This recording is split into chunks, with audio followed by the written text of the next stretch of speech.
Hi, I'm Ken Sherman. I'm the Parks and Recreation Director for the City of Grand Junction. I want to thank you so much for taking the time to check out the final design of the Community Recreation Center.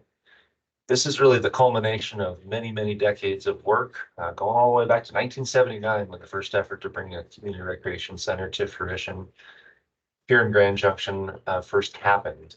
And we're very thankful that our community has approved the funding that is needed to build our first community recreation center.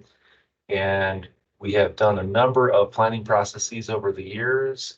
And this is really the culmination of all those planning processes, from surveys to public meetings to focus groups to ultimately the vote that funded the community recreation center. Since that happened, we've been very busy at work executing the plan, and the whole goal is to not only meet the community's expectations, but exceed the community's expectations. So I'm very excited that you've decided to spend a little time with us and learn about what the Community Recreation Center is going to look like. So with me, I have Craig Bauk with Barker and Kerseecat. Craig in BRS is the lead architect in the project, and they have been rapidly progressing the design since that vote was approved about a year ago. So I'm going to turn it on over to Craig to run through the final design, and I want to thank you again for joining us. So Craig, please take it away. Thank you, Ken, and thank you everybody again for taking time to get updated on this project. For those of you who've been with us along this journey, you'll be excited to see how far we've progressed. For those of you who are new, I think we've got a lot of exciting information to share with you, not only about how the design is progressing, but we're going to include some information about the site in Matchett Park, as well as some operational information that you might find very, very interesting. So with that, let's just get started.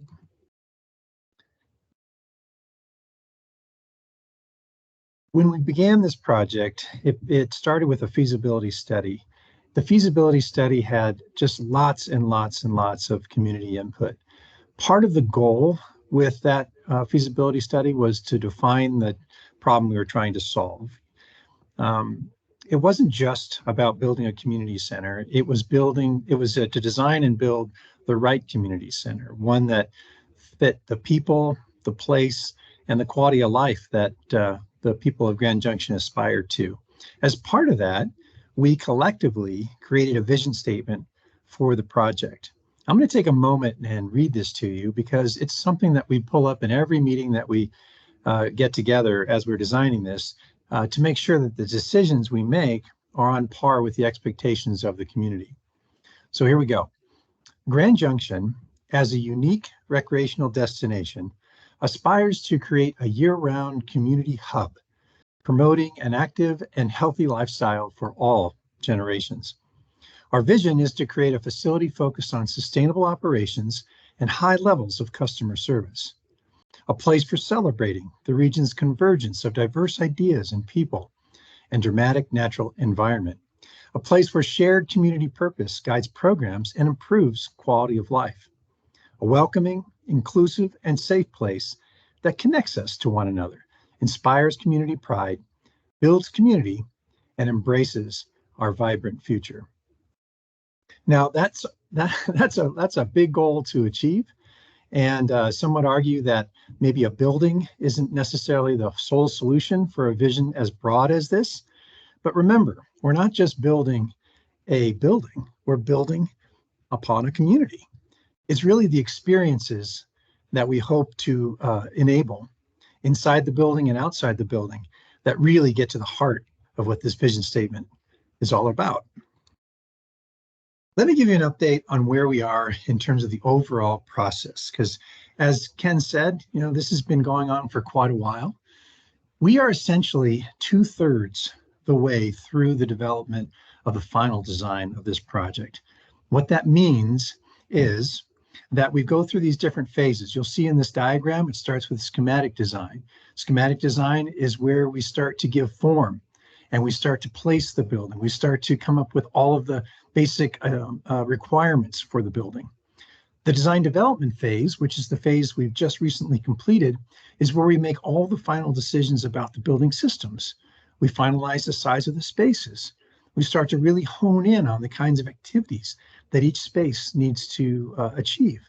And most importantly, it's a very inclusive process with all the people that are going to operate the facility so that we can have a not only build a terrific looking building and one that functions well, but one that is sustainable for the people who operate it long term. The phase that we're just beginning now is that final phase where we document all of these decisions so that our contractor can build it effectively. Once those are done, and you can see in this drawing here, it's going to be about July 24th. In July of this year, we go into a bidding phase. And that's where our contractor goes out and gets multiple bids for every portion of the project. That happens simultaneously as we're getting our building permits. Once that work is complete, we'll have a final number for the building and we can start to build it. That goes into that construction administration phase.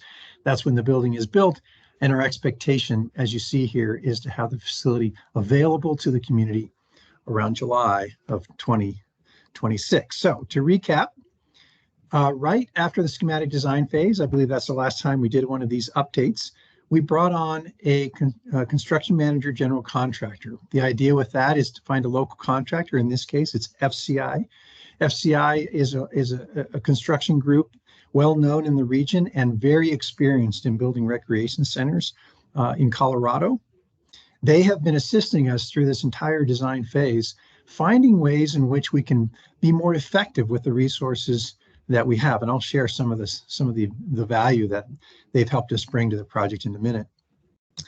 When FCI came on, they did a comprehensive look at the project and gave us a costing model. With that information, we made some subtle changes to the building and moved into DD, where at the end of DD, they did another exhaustive look at the costing. And with that information, I'll share the results of that in a second. We now have confidence on what we're building and what it's going to look like with all the systems and decisions that we've made. And now we can move forward into construction documents. In terms of budget, we began the feasibility study with a goal, and we finished the feasibility study with a product that was about 83,000 square feet. The budget at that time for the total project was about $70,700,000. When we say the total project, we're talking about not only what the cost to build the building, but we're also including all of the soft costs, meaning all the furniture, the fixtures, the equipment, the design fees, all of those things that are costs that go beyond just the cost of the building, as well as escalation. Because when we finished this feasibility study, it was going to be several years before the building opened. So this is where we started.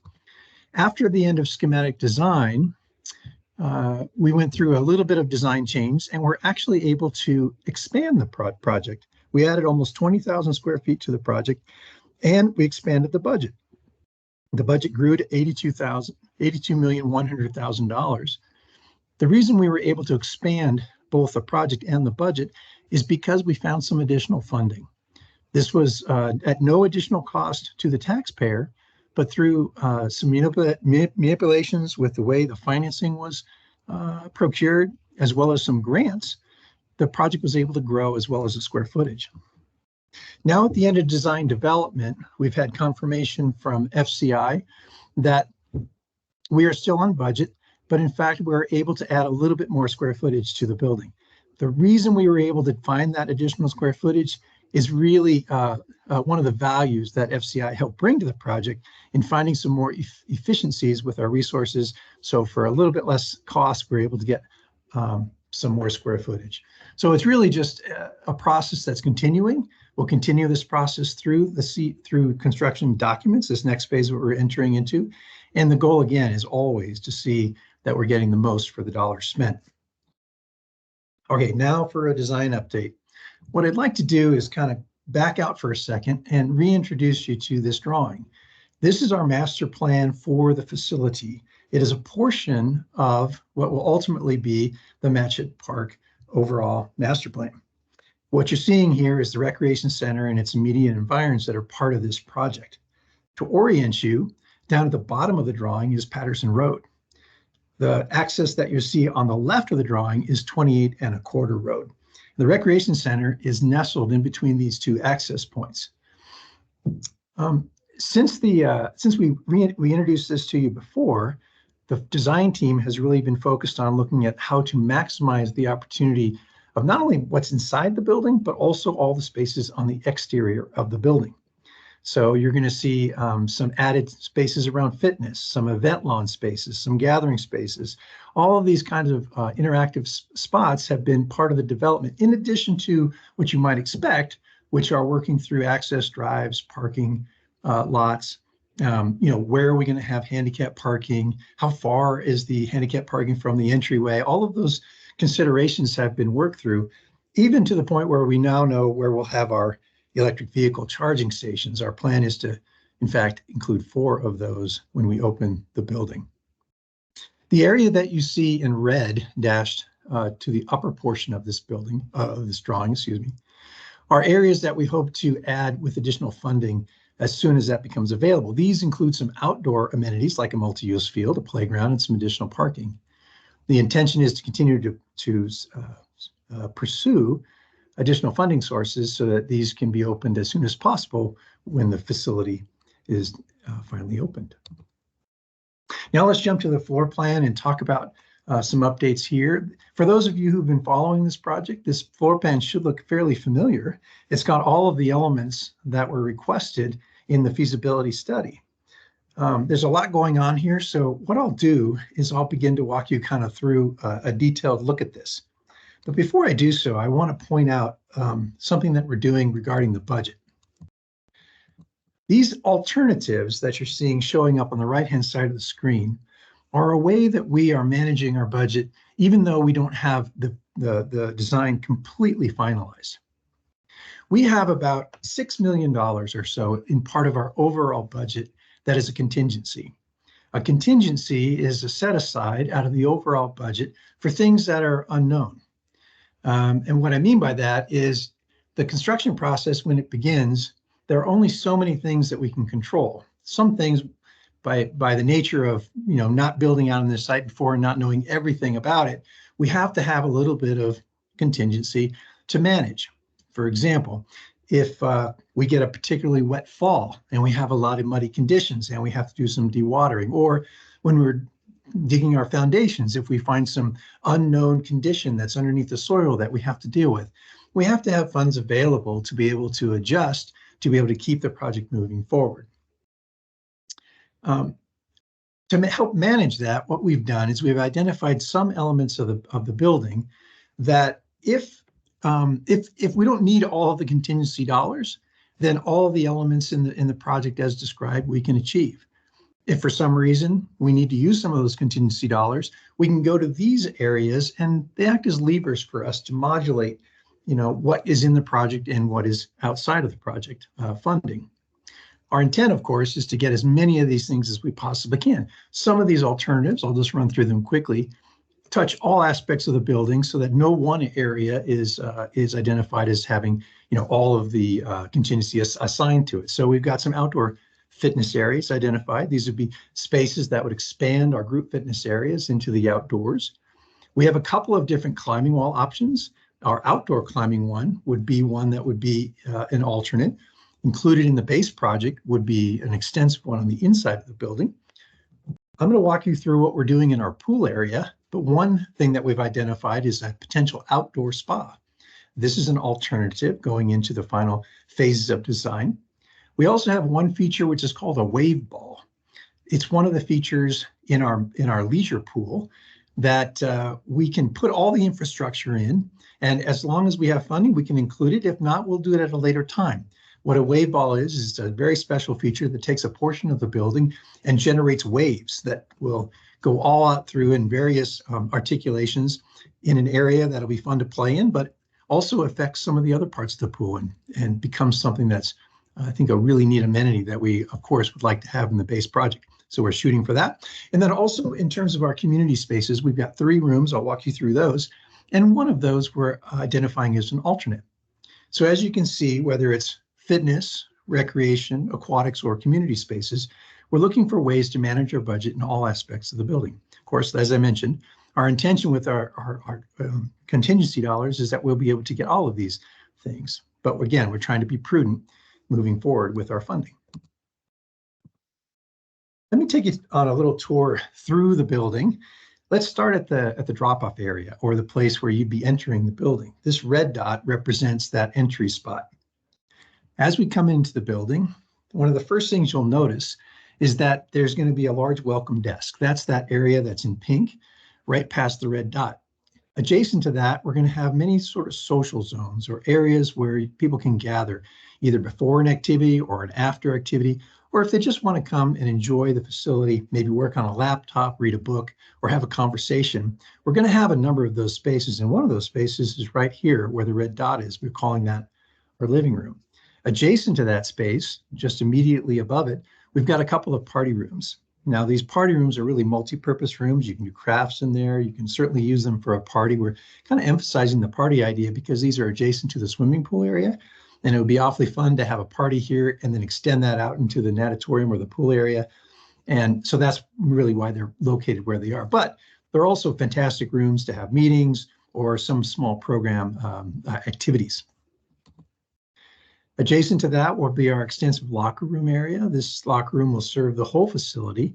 You'll notice down on the bottom edge of this, we've got 8 different individual locker rooms. We call them family cabanas, or sometimes they're called universal locker rooms. Each one of these spaces will act like a small locker room. It'll have a toilet, a sink, a baby changing station, a shower, everything that an individual or a family would need to enjoy the facility. In addition to that, we've got a traditional men's and women's locker room.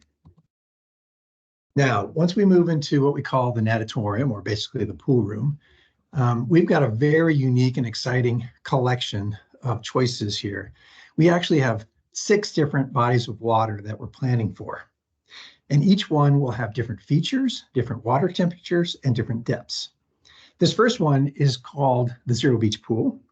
The intention with this is that one edge of it will actually be 0, and then it'll gradually go, just like a beach, down to about 2 to 2.5 feet of water. This is a fantastic place for kids to be introduced to water. It's a great place for families to gather. It's a fun place for grandparents to have a place to play with their grandkids. And it really is a fun, active, and place, a great introduction to the space. One unique thing about this particular layout is that this pool will be separate from the adjacent pool you see, that leisure pool. The reason we do that, and we put it on a separate filtration system, separate heating system, is that should anything happen in this area, if there's any kinds of accidents or anything like that, we can isolate the zero depth pool and keep the rest of the facility open. If this were a connected body of water to that leisure pool, we would have to close the entire pool down for a number of hours, or maybe even up to a half day, to sort of solve whatever problem might have happened. So by separating them and making that additional investment to do this, we can keep the facility open for more people and have a lot more sustainability in terms of people's enjoyment. The next pool is our large leisure pool. And the intention with this is a place for fitness, a place for learning how to swim, a place for programs, and a place for fun. And so the collection of activities that will happen here is we'll have a few lap lanes with varying depths. We'll have a lazy river, a current channel that'll go through the space that's just terrific for resistive walking or just floating and having fun. You can see in some of the diagrams here, there's going to be sprays and lots of interactive features, as well as a wave ball on the lower right that I mentioned earlier, which will create, when turned on, will create a really interesting experience.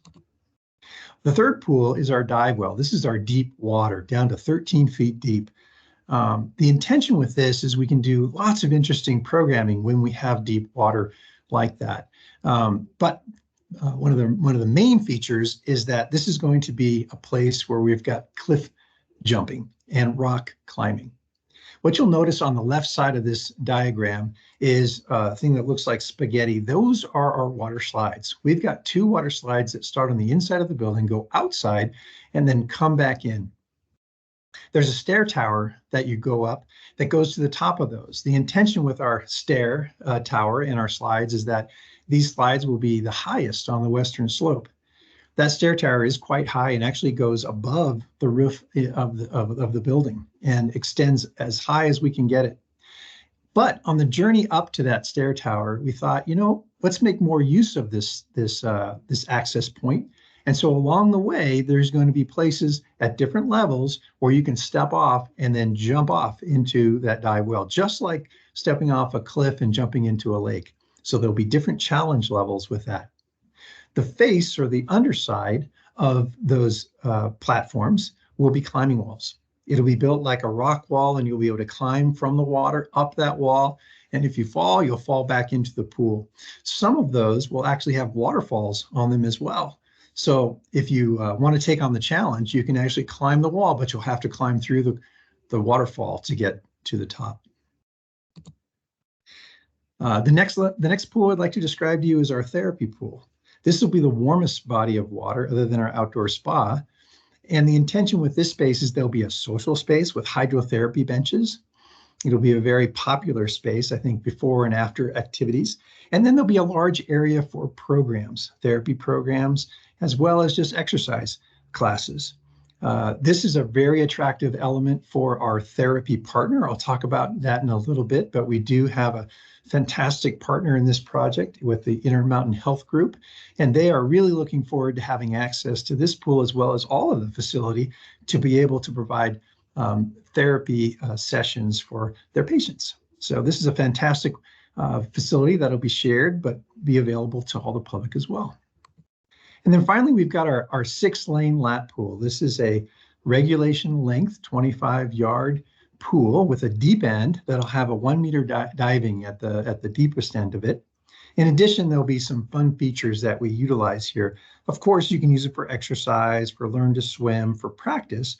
But in addition to that, we're seeing things like maybe adding a rope swing and maybe an inflatable obstacle course. So no matter what time of day, we can find high utilization in this terrific body of water. And then finally, I mentioned as one of our ad alternates, we'll have an outdoor spa, and this one would be our hottest temperature. And again, if funds available, we know that the spa is a high priority, and many people would really enjoy this. And so we've got our eyes on making sure that we've got that included in our planning process. Let's go back out to the entryway and take a look at another feature, and this is our child watch zone. So if you're a grandparent or a parent and you've got small children and you'd like to participate in some of these programs and need someone to watch the little ones for a couple of hours, that's what this is about. It's a babysitting space where, like I said, for a couple of hours, you can take a break and go do your yoga program or just relax, whatever it might be that interests you. This pink area represents kind of our admin area. This is where the people operating the facility will really work out of. It's centrally located, so they have access to everything that they need to supervise. Our therapy partner, Intermountain Health, is in this purple zone. So we've been working closely with them to identify their needs. The idea here, of course, that they'll have some space where they can do some individualized care, but their hope, of course, is to take their patients and use all of the amenities in the facility. In addition to that, we've got a few zones which are in our free zone or our pre-control zone. So anything down at this end of the building won't require a fee to participate, meaning that if you want to come in and hang out in the lounge, maybe play a game of billiards, have a cup of coffee, something like that, you'd be able to do that without necessarily having a membership.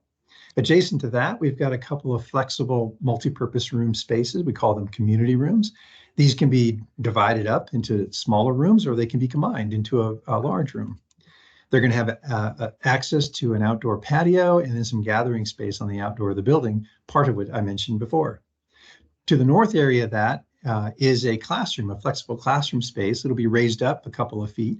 The idea with this is that it can operate independently as a multi-purpose room, but we can remove some walls, fold them back, and it can become a stage for the adjacent community rooms. Okay, going back to the middle of the project again, our intention with the space in between the pools and the gym space that you see is to create a very interesting and interactive space with lots of different kinds of spaces so you can sort of choose your own adventure. A lot of social spaces are intended here. This first one here, where the red dot is called our media zone. The intention there is we'll have some large TV monitors, maybe watch the game or see what's going on, hang out. It's near the front of the building. It'll be one of the more quieter zones. As we move deeper into the building, we imagine that there'll be more social spaces and views into spaces like the gymnasium or the natatorium. It's going to be a very comfortable place to hang out with your friends before or after an activity. Maybe again, work on your laptop, watch the kids practice, whatever it might be. So there'll be lots of choices for places to sit or gather or just enjoy yourself. This last area at the end of this hallway is meant to be our most active area. Here is where we'll have some large garage doors that open up to the outside for activities that could happen on the lawns out there. But we'll also have some games. We'll have ping pong, we'll have shuffleboard, maybe billiards, and we'll have a large, very tall climbing wall in this zone as well. Adjacent to that are a series of group fitness rooms, so various sizes. These also are intended to expand their programming to the outside. In the diagram here, you see these blue dashed dots. Those are big garage doors. And so these group fitness rooms can open up to the outdoors, but they can also open up to the indoors, thinking that maybe there might be a group class that could take advantage of the gymnasium space when it's not being used for basketball or volleyball or pickleball. Maybe a circuit class could extend out throughout the gymnasium space as well. The gymnasium is quite large. It's got 3 full-size middle school courts. In addition to that, it's got 9 pickleball courts or 3 volleyball courts. So I think there's going to be a lot of fun and a lot of programming opportunities. A lot of league play are all potentials for this space. If we go back to the main stair and we go up, what we find on the next level are all our fitness options. In this zone, we're imagining lots of different zones. So we've got circuit equipment, we've got cardio equipment, stretching areas, plyometrics, free weights. All of that will be on this upper level. It's oriented in such a way where it'll have commanding views of the Book Cliffs and the Mesa.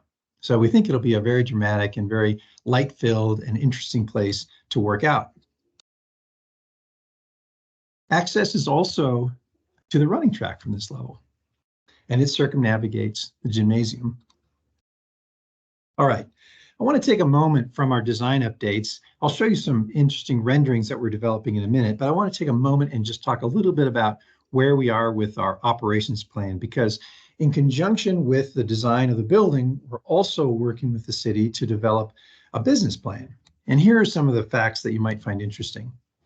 We get this question all the time. When will you be open? What will be the hours of operation? And right now we're thinking it's almost about 88 hours a week, Monday through Friday, 8:45 to 8 p.m. On Saturday, it'd be 8 a.m. to 6 p.m. and Sunday, 10 to 4. Now, those would be the general hours that everybody would be welcome. Now, there could be additional programming times that go beyond these, especially on a Saturday or a Sunday. The facility will also be available for rental beyond these hours as well. So the intention is to get as much utilization of the building as we possibly can, but to maximize the time that is available for everybody. Here's another chart we think you'll find interesting. It's where we are with development of the fees, admission fees for the project. You can kind of see here, or you definitely can see here, we've got daily residents, daily non-residents, monthly passes, and monthly non-residents passes. Right now, we're looking at about a 35% premium if you're a non-resident, okay? But in developing these fees, it should be noted that we researched the facilities in Durango, in Montrose, and in Fruta to see what they were doing. We wanted to make sure that whatever we were offering was on par to the marketplace. And these fees reflect that research. Now, also know that these fees kind of represent our look at things today. When the facility opens in 2026, we'll, of course, sort of relook at the marketplace and adjust them accordingly. Here are some assumptions that go into the business plan and we thought you might find interesting. It's based on this upgraded size of 107,000 square feet. We are taking in salaries for employees with adjustments anticipated all the way to fiscal year of 2026. We have made some assumptions about escalation in supplies and service expenses, including the cost of utilities.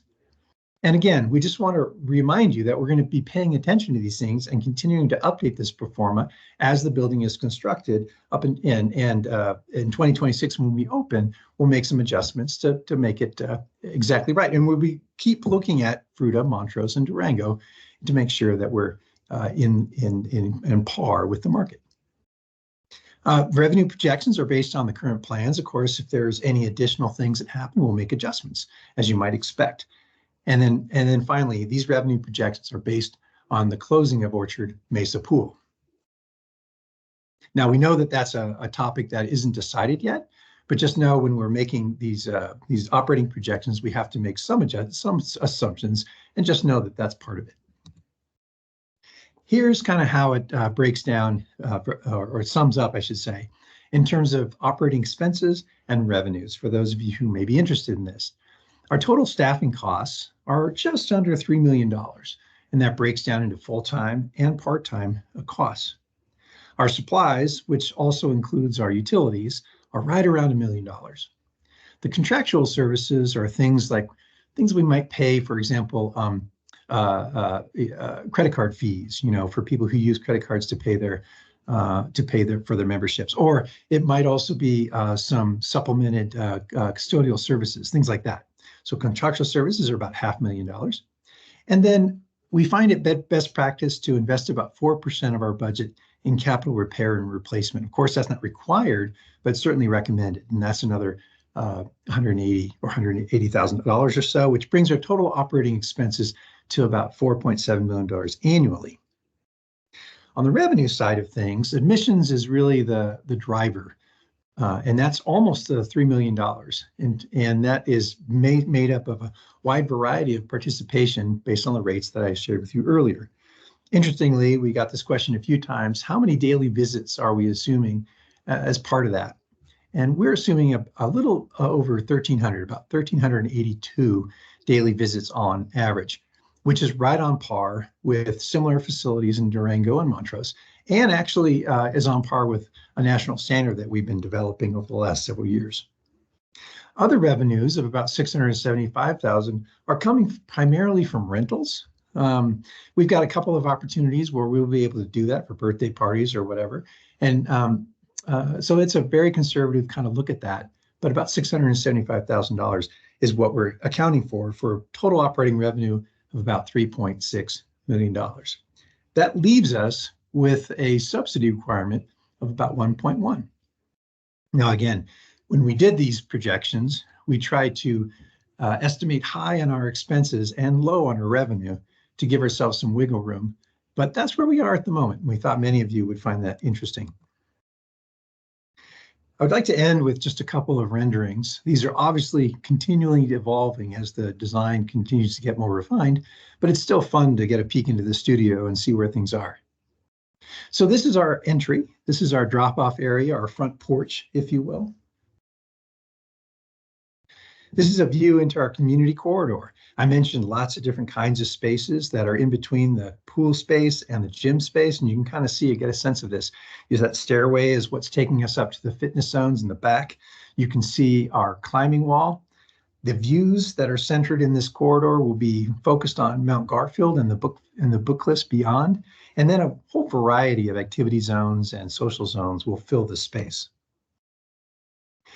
Here's an early view as we're developing our natatorium space or our pool space. And I wanted to include this to give you a visual of that climbing mountain that I shared with you earlier. You can see the stairway that heads up above the roof that is going to be the launching point for our water slides that go outside the building and come in. You can see the yellow line on the right side of this. That's where you exit the water slides. But you can start to see the waterfalls, the jumping platforms, the climbing areas, the deep pool. That's going to be a really fun and unique element of the aquatic experience here. In the foreground, you're seeing our therapy pool. On the left is our lap pool, our 6-lane lap pool. And on the right will be our zero beach pool, as well as our leisure, our very large leisure pool. Here's one of the multi-purpose rooms. Again, I mentioned this is our party room, but you can see the way we're thinking about this is it's going to be very functional and very appropriate for all sorts of multi-purpose uses.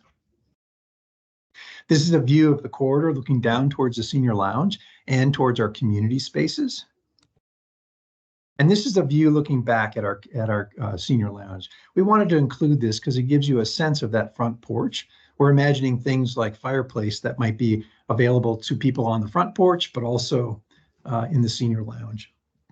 The intention, of course, is to create a lot of shelter. So when it's very hot outside, we have a lot of shade, but it's tall so we can get a lot of daylight deep into the building. And finally, this is a view of our community spaces. This is the room that I mentioned could be divided into two different rooms or combined into a large room and has direct access to an outdoor porch. But you can kind of get a sense of the fit and finish of what this is going to feel like. Thank you. That concludes kind of our brief design update. I hope you found it helpful to see where we are in the planning process and get a little bit of information on our operations plan, and look forward to comments that you might share with us. Ken, back to you. Thank you so much, Craig, for running through that presentation. Hopefully you found it to be informative and mostly exciting. I think that a big effort with this community recreation center is to celebrate the special place that is Grand Junction. So hopefully you saw a lot of the amazingness that surrounds us incorporated into our community recreation center. Last thought I would just leave you all with is invite you to come to the groundbreaking ceremony. We have that planned for Saturday, June 1st, and we're going to be doing a 5K. We're going to be doing a disc golf tournament. We'll do the ceremony, the groundbreaking ceremony at 10 a.m. And we'll also have a barbecue provided by our friends at FCI. And that's all going to be happening on, again, Saturday, June 1st. So please come join us for that community celebration of our community recreation center. So thanks again for taking the time, and take care.